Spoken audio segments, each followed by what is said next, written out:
तो साथियों, हर हर महादेव। क्या आप जानते हैं उत्तराखंड के कुमायूं में भी एक ज्योतिर्लिंग है। आश्चर्यचकित न होइए, गढ़वाल में केदारनाथ तो है ही है, यहाँ पे भी हैं। आइए इस मंदिर को घुमाते हैं। इस मंदिर की बहुत सारी विशेषता है। क्या आप जानते हैं कि इस उत्तराखंड में सबसे बड़ा मंदिरों का समूह कौन सा है? यह भी आपको पता चलेगा इस प्रस्तुति में।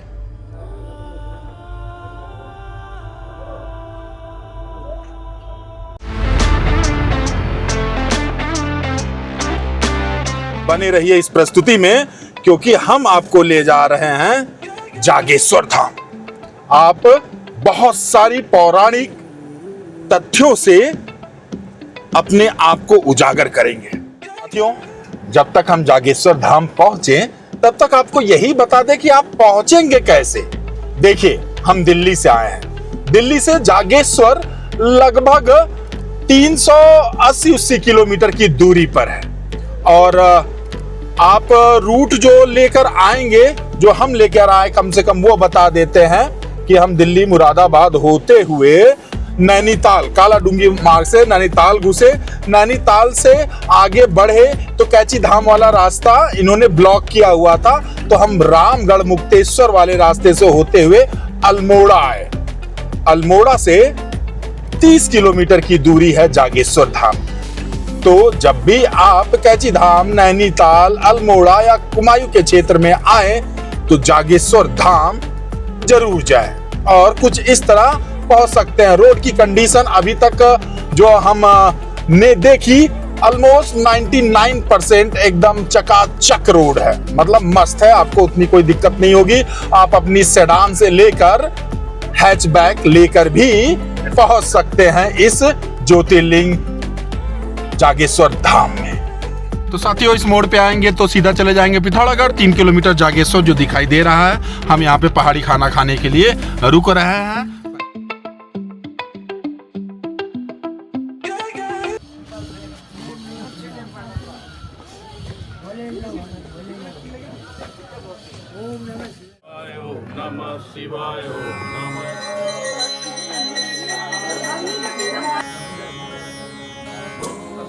हर हर महादेव। साथियों, वैसे भारतवर्ष के हर कण में शंकर है, शक्ति का वास है।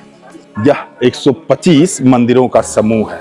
और इस 125 मंदिरों के समूह में अभी जो आप मंदिर का एक प्रवेश द्वार देख रहे हैं, यह मुख्य मंदिर ज्योतिर्लिंग नागेश्वर नाथ का मंदिर है। तो साथियों, जागेश्वर, जैसा कि मैं बताया, यह 12 ज्योतिर्लिंगों में से एक है।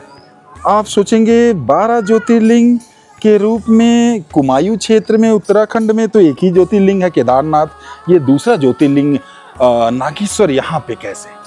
क्योंकि मैं आपको गुजरात ले गया हूँ और गुजरात में स्थित दोनों ज्योतिर्लिंग मैंने आपको दर्शन कराए हैं। द्वारिका के पास ही नागेश्वर ज्योतिर्लिंग है, और सोमनाथ। तो भाई ये कैसे हुआ नागेश्वर? तो नागेश्वर ज्योतिर्लिंग को लेकर थोड़ा सा अलग जगह अलग अलग आस्था है। जैसे यहाँ उत्तराखंड के इस कुमायूं क्षेत्र में अल्मोड़ा से, जैसे मैंने बताया, 30-35 किलोमीटर की दूरी पर यह 125 मंदिरों का समूह जागेश्वर नागेश्वर ज्योतिर्लिंग के रूप में माना जाता है। और इसी तरह जहाँ तक मेरे को लग रहा है, हैदराबाद के आसपास औढ़ानाथ है, और उधर के लोग इस बात का आस्था रखते हैं कि वो असली नागेश्वर ज्योतिर्लिंग है। क्योंकि एक देखिएगा, 12 ज्योतिर्लिंग का जो मंत्र है उसमें आता है नागेशम दारुका वने। तो जैसे यहाँ के लोगों का कहना है कि भाई द्वारिका वाला जो ज्योतिर्लिंग है, वहाँ आसपास तो ऐसा कोई जंगल है नहीं। और यहाँ पर आप देख पा रहे हैं ऊंचे ऊंचे देवदार के वृक्ष हैं चारों तरफ, और एक जंगल के बीच में है। तो देखिए, आस्था की बात है। महादेव तो कंकड़ में है, हमारे लिए तो भाई ये भी जो गुजरात का नागेश्वर है, औढ़ानाथ का महादेव है, सब बराबर है। मैं उतनी ही शक्ति, उतनी ही दिव्यता यहाँ पे महसूस करता हूँ।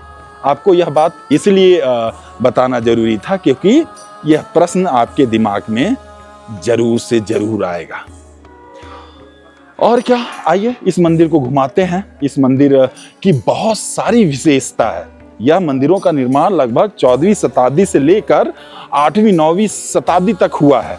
और यह सारे मंदिर जो देख रहे हैं यह नागर शैली के बने हुए हैं।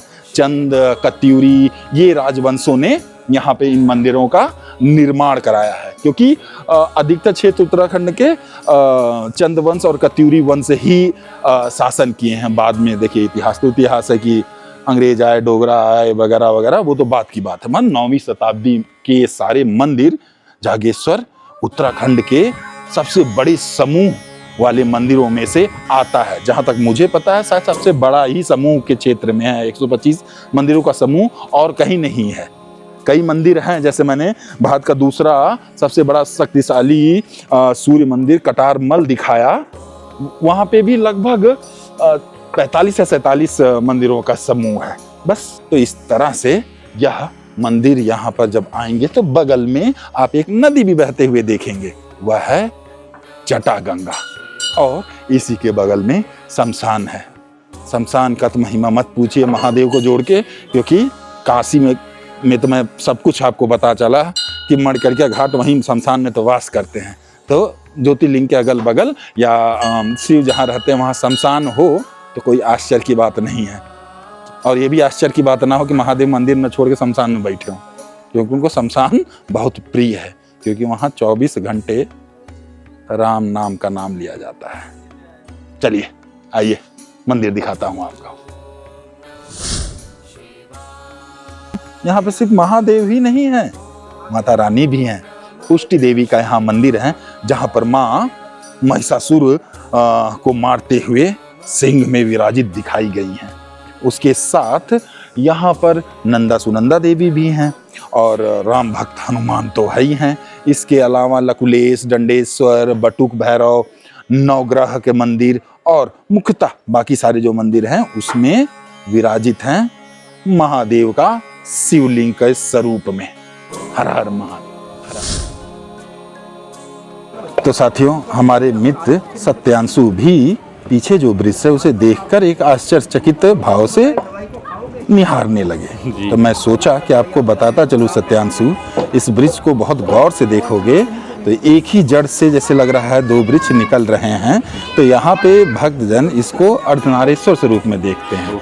जैसे एक ही शरीर में पार्वती और शिव के रूप को अर्धनारीश्वर बोलते हैं। तो बहुत गौर से देखोगे तो तुम उस चीज का एहसास कर सकते हो। देखिए एक मोटा देख, दोनों एक जैसे जुड़े हुए, वहां से दो भागों में विभक्त होते हैं। और भारत आस्था का केंद्र है। जब हम कण में कंकड़ में संकट देख सकते हैं तो उसी तरह भक्त इस अर्धनारीश्वर में गणेश जी को भी देख लेते हैं, क्योंकि दो तनाएं आप देखेंगे एकदम शिव जी गणेश जी के जो सूर होता है वैसे निकले हुए हैं। तो इस ब्रिज में शिव पार्वती और गणेश एक साथ दर्शन देते हैं। इस जागेश्वर धाम में 125 मंदिरों के समूह का यह उत्तराखंड का सबसे विशालतम समूह का मंदिर में जागेश्वर धाम। इसे आखिर जागेश्वर कहते क्यों हैं? जैसा कि मैं बताया कि आदि शंकराचार्य जब अपने तीर्थाटन के लिए निकले तो यहाँ पे जब आए थे तो यह स्थान इतना जागृत था उस समय कि जो भी आदमी अपनी विशेष अपना जो प्रेयर करके मांगता है वह तुरंत ही पूर्ण हो जा रहा था। तो कहते हैं कि आदि शंकराचार्य ने सोचा कि कालांतर में इस स्थान का दुरुपयोग ना हो, कि पता लगा दुष्ट पापी या वैसे कहें असामाजिक तत्व भी पता लगा कि विष मांग लिया और उनकी पूरी हो जाए। तो कहते हैं वो अपने तंत्र अपनी विद्या से यहाँ की शक्ति को एक नियंत्रित करते हैं और उसके साथ एक शर्त रख देते हैं कि यहाँ पर अगर सच्चे मन से और सच्ची सोच के लिए जो प्रार्थना की जाएगी वही ही पूरी होगी। तो उस जागृत होने की वजह से आदि शंकराचार्य ने इस स्थान को जागेश्वर कहा था। इस स्थान के ईश्वर मतलब महादेव जो प्रतिष्ठित हैं जागेश्वर में नागेश्वर ज्योतिर्लिंग के रूप में।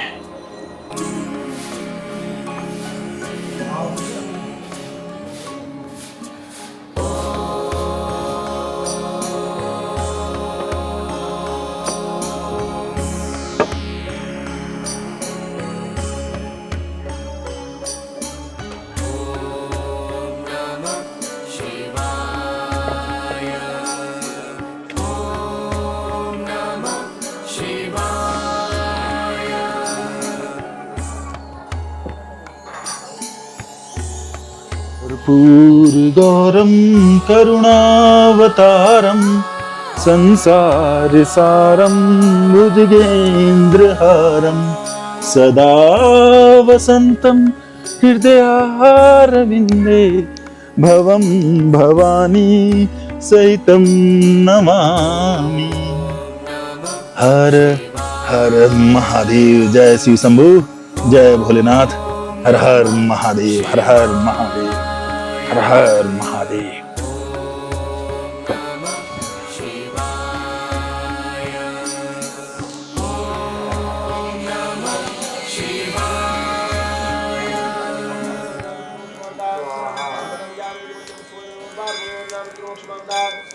उम्मीद है साथियों आपको यह प्रस्तुति बहुत अच्छी लगी होगी।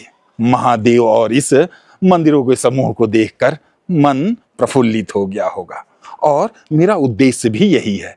इस चैनल पर जो मैं प्रस्तुति लाता हूं वह हिंदू सनातन धर्म के ऐसे ही तीर्थ स्थानों, उनके पर्व, देवी देवताओं के महात्म और कथाओं के साथ आपको जोड़ने का ही मेरा प्रयास है।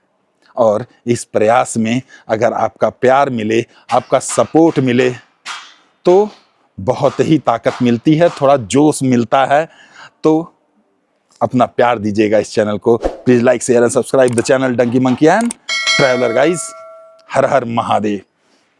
जय हिंद, जय भारत। जय हिंद, जय भारत।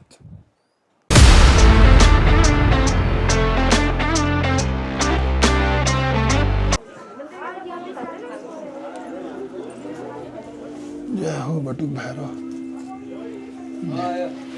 जय बटुक भैरव, जय बटुक भैरव, जय बटुक भैरव, जय बटुक भैरव, जय बटुक भैरव। तो साथियों, इस जागेश्वर धाम में 3 सबसे बड़े मंदिर जो हैं, ये देखिए, ये जैसे ऐसे प्रवेश करेंगे, महामृत्युंजय महादेव का एक सबसे बड़ा मंदिर है। मतलब सबसे बड़ा तो ये जो सामने दिखाई दे रहा है नागेश्वर ज्योतिर्लिंग का, ये है। फिर उसके बाद ये है महामृत्युंजय जी का, और इसी नागेश्वर ज्योतिर्लिंग के पीछे ही केदारनाथ जी का जो मंदिर है वो विशालतम में 3 नंबर पर आता है।